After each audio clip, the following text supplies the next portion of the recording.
Bienvenidos nuevamente a este espacio Compartir para Educar. Un lugar en donde hablamos de educación con ideas muy concretas para ti que nos escuchas y que compartes con nosotros este espacio.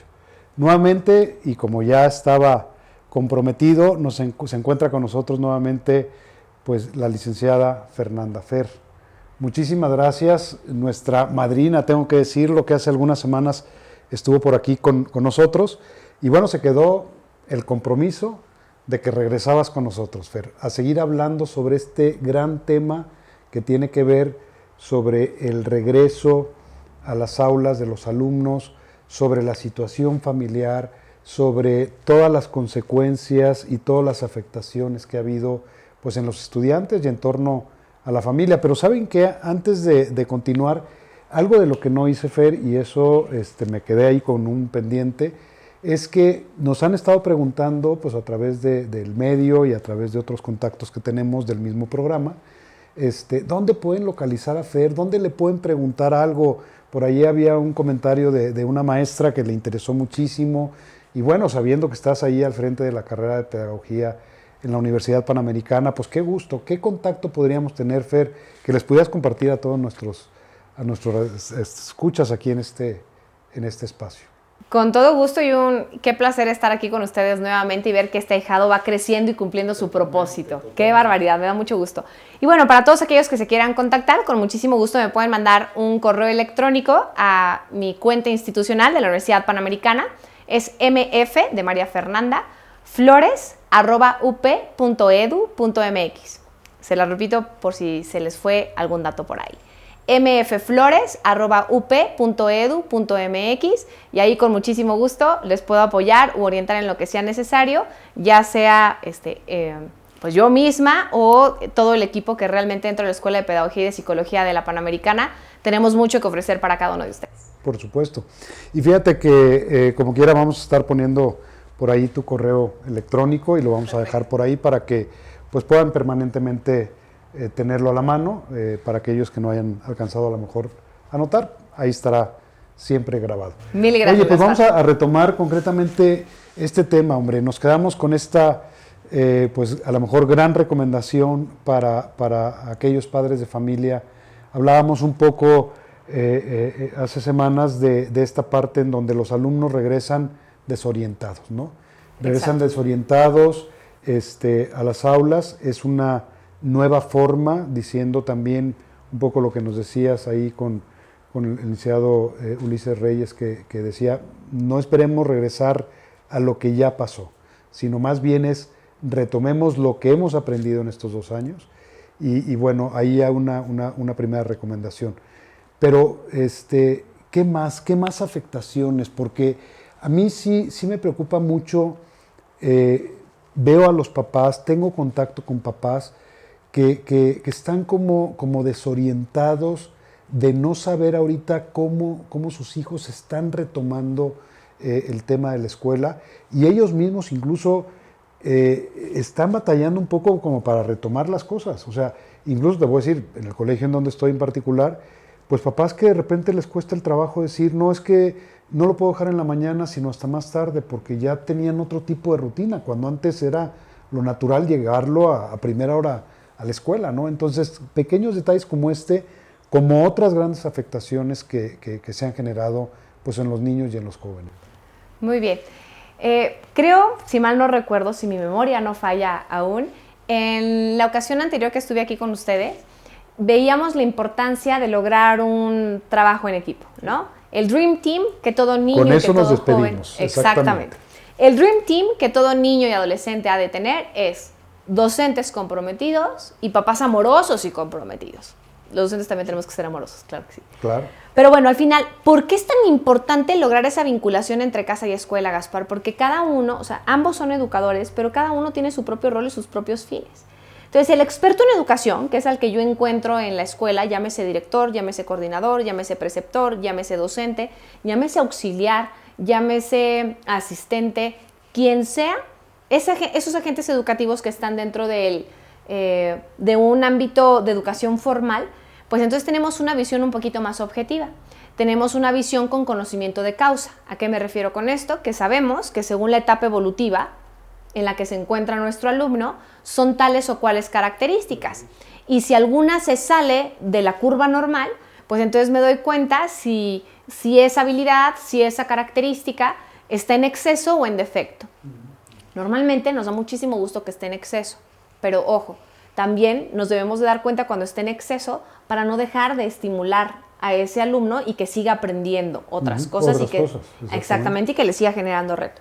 Si está en defecto es cuando más me preocupo, pero entonces cuando mando más tarea para que se regularice el niño, ¿no? O cuando lo dejo sin recreo para que entonces pueda aprenderse bien los colores y los números. En fin, eso por un lado. Entonces, el experto en educación dentro de la escuela, dentro de la institución educativa, por saber las características de la etapa evolutiva y también del currículum. ¿Qué es lo que me dice el programa de educación preescolar? ¿Qué es lo que me dice el programa de educación básica? ¿Cuáles son los resultados de aprendizaje, los aprendizajes esperados que yo busco en cada campo formativo? Bueno, pues eso a mí como profesional de la educación me da muchísima luz de saber entonces cómo guiar y hasta dónde guiar a ese niño, ¿no? Por un lado. Sin embargo, por el otro lado, tal vez el papá no conoce eso, pero sí conoce lo más importante, que es Juan, su hijo. Conoce a su hijo, exacto, claro. Exactamente. Y lo conoce en una gran esencia, que es la intimidad de la familia, ¿no? Totalmente. Y ahorita tú lo acabas de decir en 3 palabras, la intimidad, no 4, de la familia. 5. Así es, 5. Así es. La intimidad de la familia. Entonces, no olvidemos, papás, que nosotros somos la célula más importante en la educación y que en esta educación de la intimidad que comparte Gaspar, se educa la esencia, el autoconcepto, la autonomía, el autoestima, etcétera. Que aunque esté en el mejor colegio, que aunque esté en horario extendido, no lo va a recibir con otros, porque esos otros, por más comprometido que esté el profesor, está con él un ciclo escolar. Nosotros, papás, estamos la vida entera. Así es. Fíjate que yo quiero compartirte algo. Ahorita que hablas sobre el tema de la importancia del trabajo de los papás en casa, pues yo me atreví por ahí a escribir un libro hace algunos años. Padrísimo. En donde precisamente planteo la formación de las virtudes y hablo sobre los periodos sensitivos, con la intención de que el papá tenga como muy claro en qué etapa puedo ir formando tales o cuales hábitos, ¿no? Que al final del camino, si esta formación que se pueda generar en casa, también ese gran equipo, se refuerza en la escuela, exacto, pues olvídate, esa es la gran mancuerna, ¿no? Exacto. Pero ¿qué pasa ahorita en donde mucho del rol de la escuela, de todas estas partes que nos dices, pues se trasladó un poco hacia toda la casa, ¿no? Exacto. Entonces ahorita regresamos y hablábamos semanas anteriores sobre el tema del rezago que educativo. A lo mejor va a haber, ¿no? Y ese es un dato que creo que los papás tienen que tener muy claro. Muy claro. Y saber que ese rezago, a ver, normalmente según PISA, México como país estábamos rezagados 3 ciclos escolares a comparación de un sistema educativo de Singapur. En la normalidad. En la normalidad. Antes, fíjate. Ahora pues esto nos atrasa otros 2 años más, ¿no? Híjole, qué desesperanzador, entonces me tengo que ir a vivir a Singapur. No, bueno, si quieres y puedes, adelante, pero no es como la solución. No. ¿Qué es lo que hemos de hacer? Papá, apostemos por nuestros hijos, ¿no? Y apostemos por nuestros hijos significa darle el tiempo que merece a ese hijo. Sé, Gaspar, y se va a escuchar un poco duro, oye, pero es que se te hace bien fácil, Fer, decir que pase tiempo con mis hijos, pero pues si trabajo todo el día, ¿cómo le hago? Estoy de acuerdo, también trabajo, ¿no? Y uno ha de hacer circo, maroma y teatro. Totalmente. Pero, y lo menciona también Zona 10, dice, el único puesto que no está ocupado en todo el mundo es el puesto Fer Flores. Si Fer Flores no lo ocupa, no lo va a ocupar nadie más. Nadie más. Y Fer Flores decidió ser mamá. Entonces, mamá de mis hijos, no va a haber otra más que yo. Si yo no soy su mamá, nadie más va a ser su mamá, ¿no? Todos los demás puestos sí pueden ser ocupados por otras personas, ¿no? No digo que no trabajemos, porque bueno, por lo menos a mí mi trabajo me apasiona y me encanta y no me veo sin trabajar. Pero veamos y hagamos una introspección, papás, de nuestras prioridades. Y conforme a nuestras prioridades y nuestra realidad, busquemos los cómo sí. Tal vez hay estupendas mamás que están de tiempo completo con sus hijos. Pero también hay estupendas mamás que no están de tiempo completo y que trabajan, pero que cuando llegan a casa son mamás. Y entonces adiós celular y entonces adiós llamadas telefónicas del trabajo. Estoy con mis hijos. Así como cuando estoy en una reunión de trabajo, pues no veo el WhatsApp que me manda mi hijo de ¿dónde dejé mis carritos? ¿Verdad? O sea, en cada escenario lograr desarrollar el rol y desempeñar el rol que uno tiene. Entonces, algo que es muy importante y la UNICEF, como te compartía en la sesión pasada, me encantó este informe porque hizo el informe en más de 100 y tantos países y en diferentes sectores económicos, ¿no? Y entonces mencionaba que de los principales elementos que han impactado de manera negativa la salud mental de niños, niñas y adolescentes ha sido la falta de relación familiar o la falta de una relación familiar buena. Sí. Porque tal vez hay relación familiar, pero a base de gritos y a base de muchas otras cosas que nuestros niños no necesitan para crecer. O hasta violencia, ¿no? O hasta violencia, sí, desgraciadamente hasta violencia, ¿no? Entonces, ¿cómo logramos reivindicar eso? Uno, siendo conscientes, Gaspar. ¿Qué quiero yo formar en mis hijos? ¿Qué quiero yo impactar en mis hijos? El poder de la palabra, Gaspar, es impresionante. Totalmente. Es impresionante. Totalmente. Entonces, por un lado, claro que el ejemplo arrastra, pero por otro lado, tal vez basta con que le diga, te amo, hijo, mientras voy pasando de la cocina al coche, y ya le hice el día, sí. Y ya le llené su tanque de amor, ¿no? Sí, sí. De ese día. Entonces, cómo los pequeños detalles ayudan a transformar toda una realidad, y esta realidad es la vida de mi hijo. Por otro lado, algo que nos invitan mucho diferentes expertos, Ken Robinson, Sonia Diez, incluso dentro de la Escuela de Pedagogía y Psicología, con diferentes talleres para padres que vamos ofreciendo al público en general, le apostamos mucho de conoce a tu hijo. ¿Y cómo puedes conocer a tu hijo? Pasando tiempo con él.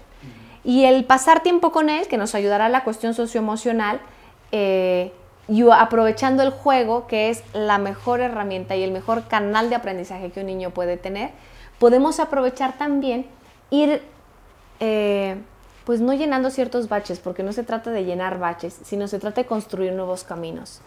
Y lo estás diciendo muy claro, lo que decíamos hace algunas semanas cuando abordábamos era por replantear, ¿no? Y ahorita que dices es reconstruir. Exacto. Entonces, yo puedo jugar a la lotería, yo puedo jugar lince, yo puedo armar rompecabezas con mis hijos y entonces ahí voy trabajando diferentes procesos cognitivos que son súper básicos para el proceso de lectoescritura, para la psicomotricidad gruesa y fina, para la ubicación espacial, para la resolución de problemas, para la creatividad y muchísimas habilidades blandas que ya nos dijo el World Economic Forum que son súper importantes. Sí, muy importantes y que es tendencia también, ¿eh? Exactamente. Así es.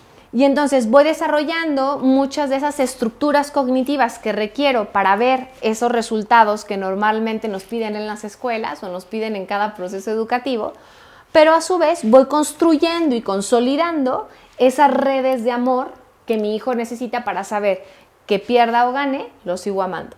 Que si pierde, lo puede volver a intentar. Que si no sabe cómo acomodar la pieza del rompecabezas, siempre voy a estar para ayudar.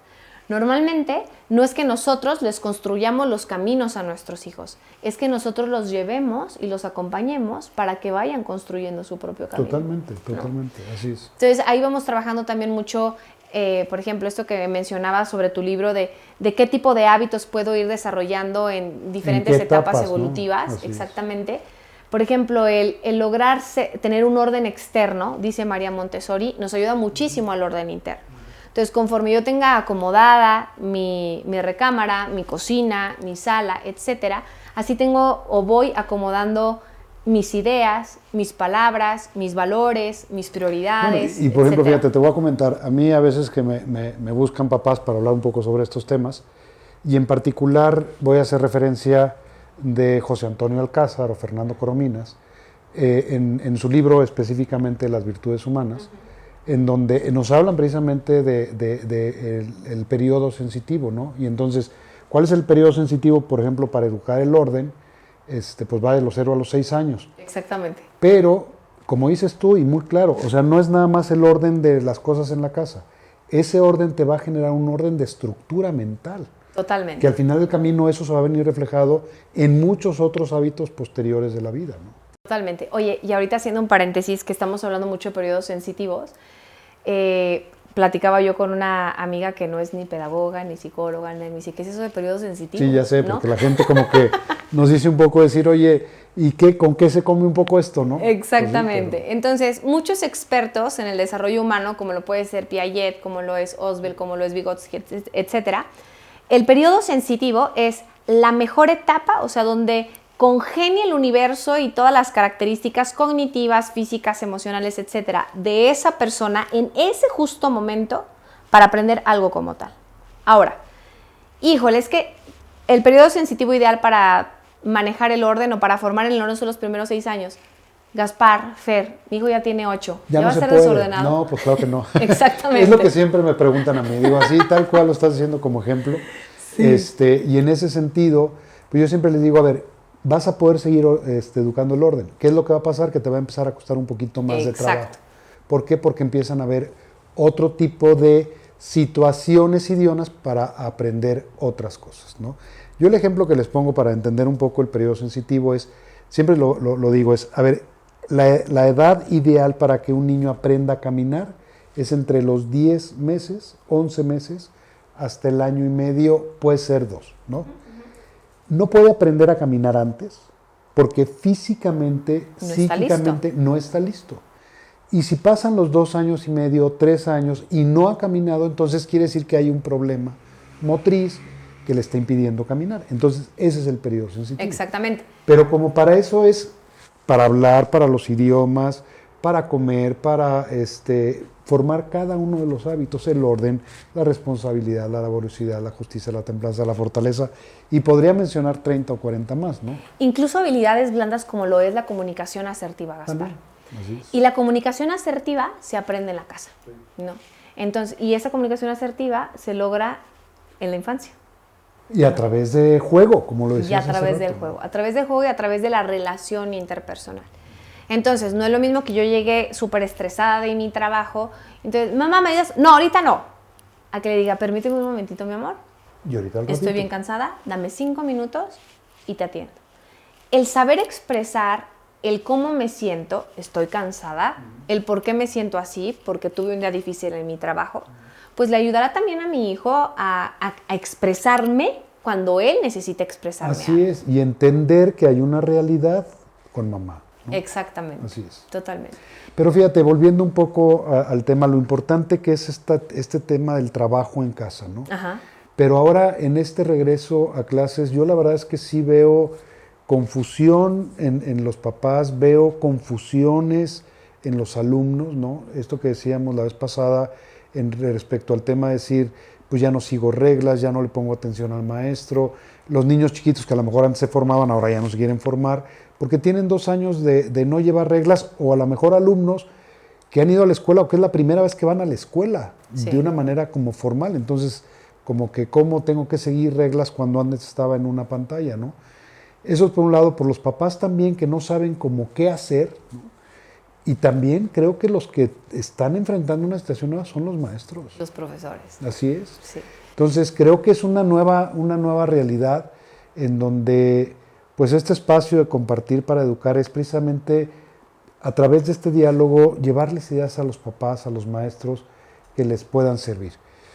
Se nos acaba el tiempo, Fer, y la verdad es que es durísimo el tema de estos espacios de tan poco tiempo, y así los hemos definido porque creo que es a través de este medio en particular, YouTube, en donde a través de mensajes cortos, a través de ideas cortas, pues las familias, los papás, los maestros, los alumnos se queden con algo. ¿Qué les dejamos ahora, Fer? ¿Qué podemos dejar ahora a esos papás, a esos maestros, a esos alumnos de estos temas que estamos hablando en este nuevo regreso a una nueva normalidad, vamos a llamarle así, a un nuevo regreso a clases? ¿Qué les podemos dejar? A ver, yo creo que nos hemos centrado mucho en esta sesión en cómo fomentar una relación familiar adecuada, ¿no? Y creo que esto se puede por completo extender a lo que es la escuela y a lo que es la sociedad entera. Al final, la sociedad estamos encargados de educar a las nuevas generaciones, ¿no? Entonces, ¿qué elementos me gustaría compartirles? Es, uno, no dejemos de estimular a los niños como lo que son, niños. Entonces, necesitan jugar, necesitan tener tiempo libre, necesitan ensuciarse, necesitan tener el mayor contacto con la naturaleza que se pueda. Es algo muy importante. Profesor, en muchas ocasiones, justo porque los vemos que están atrasados, justo porque tengo muchos libros de texto que llenar, justo porque hay cuadernos que si los regreso en blanco, el papá se va a ir a quejar con el director de, pues entonces, ¿para qué me hizo comprar este cuaderno? Etcétera. Aprendamos a valorar justo en esos periodos sensitivos, justo las características de nuestros alumnos, conozcamos a nuestros alumnos para saber qué vale más ahorita, que hagan esta actividad en el cuaderno o que salgamos al patio y entonces hagamos alguna actividad de reflexión sobre el texto que acabamos de leer, por ejemplo. Totalmente. ¿No? Totalmente. O sea, yo creo que los espacios afuera del salón pueden ser muy enriquecedores. Exactamente, para favorecer diferentes tipos de experiencias. O sea, diversificar los ambientes y paisajes de aprendizaje de nuestros alumnos creo que es un elemento clave. Y estos ambientes y paisajes, pues mientras diversos recursos utilicemos, será mejor. Muchas veces puede ser una aplicación en el iPad, pero muchas otras ocasiones podrá ser un juego de mesa, pero muchas otras ocasiones podrán ser piedritas y palitos que se encuentren en el patio de su escuela, ¿no? Fíjate, ya me gustaría a lo mejor ya cerrar un poco el tema, un poco por el tiempo, perdón. Recapitulando un poco, el decir, vienen los alumnos a la escuela destanteando o destanteados, ¿no? Hay que reorganizar un poco aspectos en la escuela, aspectos en la casa. Y yo creo que una recomendación podría ser también buena, escuchándote ahorita, es que a lo mejor busquemos elementos como estos que tú dices, es decir, voy a jugar en la mesa, voy a ir al patio, voy a hacer algo diferente tratando de no utilizar cuestiones tecnológicas, ¿no? Podría ser una buena idea, ¿no? Sí, sin satanizar tampoco la tecnología. No, por supuesto que no, es una gran herramienta, pero como venimos de 2 años en donde ha sido, como dicen por ahí en inglés, too much en este tema, bueno, vamos a empezar a buscar un equilibrio. Entonces vamos a buscar tener actividades muy enfocadas a la parte de fuera del salón, de cosas naturales, con el juego, con este tipo de cosas. Exactamente, y no perder de vista ni como profesor ni como papá que estamos en un proceso de adaptación, de readaptación. Totalmente. Del niño y de nosotros como educadores. Y algo que ahorita que hablas sobre la tecnología, justo no abusar de ella, porque creo que se ha abusado demasiado de ella, y esa es la primera causa de una salud mental no sana en los niños, el tiempo en pantalla, ¿no? Pero dos premisas que me encantan cuando hablamos de tecnología educativa. Número 1, la tecnología educativa no es un fin, sino un medio. Es un medio. Exactamente. Totalmente. El fin es la formación del niño. Entonces, con eso hay que crear nuestro criterio pedagógico adecuado para entonces saber cuándo sí, cuándo no, cuánto tiempo, ¿no? Y por otro lado, que escuché esta frase de un experto en innovación educativa en un congreso internacional, de Singularity University, que decía, la tecnología más completa y más valiosa que existe en este mundo es el ser humano.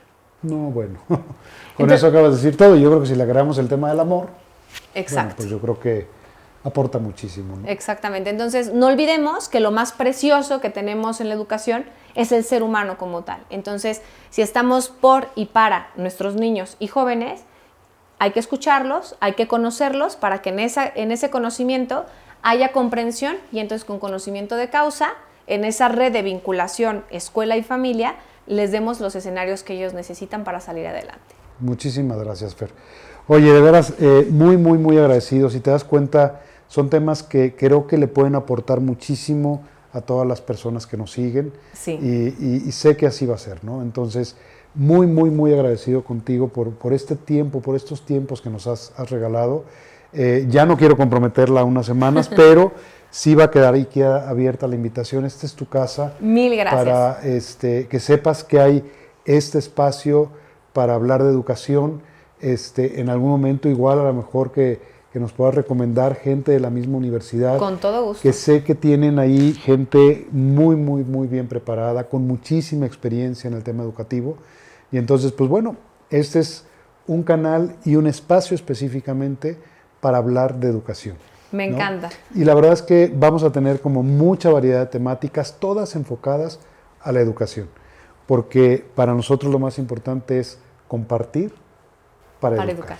y no hay otra forma. Así Entonces, muchas gracias por este espacio para que entre todos compartamos, porque creo que todos tenemos riquezas y eduquémonos mutuamente. Y esa es la idea. Tú nos compartes y a través de este medio compartimos para todos nuestros seguidores. Padrísimo. No se olviden de ponernos por ahí todos sus comentarios, de seguir a mandarle algún correo a Fer con toda confianza, ya que nos ha pasado por ahí su correo electrónico, que por ahí lo van a estar viendo. Y les agradezco y nos veremos muy, muy, muy pronto. Hasta luego. Compartir para educar. Hasta luego.